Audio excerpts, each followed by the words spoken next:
Tired? We all know the feeling. Irritable, groggy, and exceptionally lazy. Chances are you didn't sleep enough last night, or the past few nights. But what exactly is enough sleep? And more importantly, can you ever catch up on it?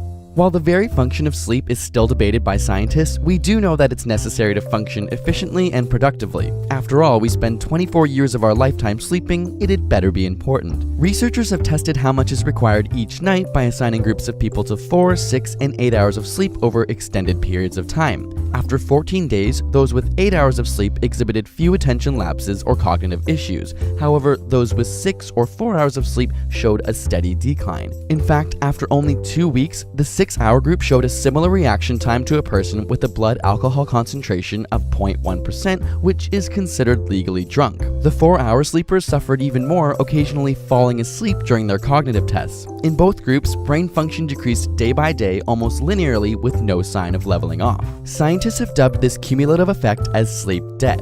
So can we recover from it? After a night or two of little sleep, studies show that the body and brain can fully recover with a few nights of good sleep. However, with long-term sleep deprivation on the scale of weeks to months, the recovery of cognitive function is much slower, requiring many more nights of quality sleep.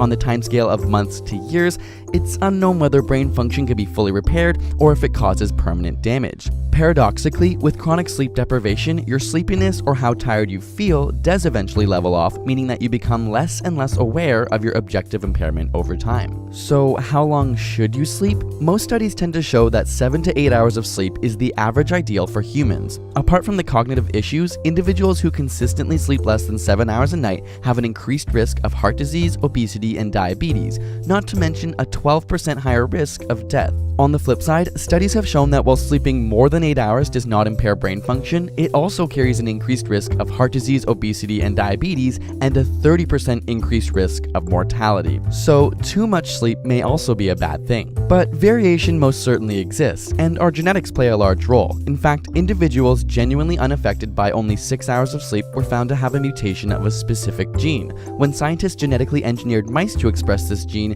they were able to stay awake for an extra 1.2 hours than normal mice. It turns out these short sleepers have more biologically intense sleep sessions than the average person. Ultimately, while it's important to know the ideal average of 7 to 8 hours exists, let your body and brain help you figure out its own needs. After all, no one shoe size fits all. If you want to know how to get better quality sleep each night in order to conquer the hurdles of sleep deprivation, we have some tips and research for you over on ASAP Thought. You can find a link in the description below to that video.